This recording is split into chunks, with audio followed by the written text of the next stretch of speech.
Hello guys, for today's video, tingnan nyo po, nakagawa tayo ng custard cake. Yes, mga di, custard mamon or custard cake. Kung ano ba po yan. So, ayan, napakakinis niya po, makinis pa sa aking mukha. So, syempre, kailangan matikman natin yan.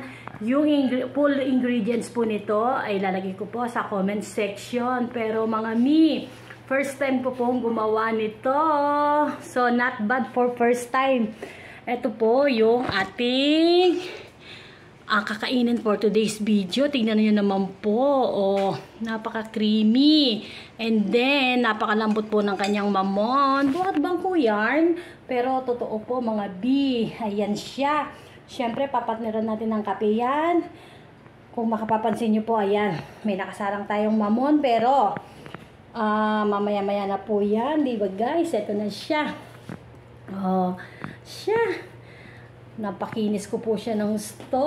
Ang ganda po niyan tignan. My custard. So, ayan po yung mamon. Umaalsa na po siya mga B. So, for today's video, yan lang po ang ating gagawin mamon. And then, meron na tayong banana cake with chocolate. And then, eto na po yung ating custard cake. So, maya-maya po magluluto po rin ako ng photo cheese. So, guys, maraming salamat po. Thank you, Lord, na-achieve ko po yung ganitong custard cake. Bye-bye!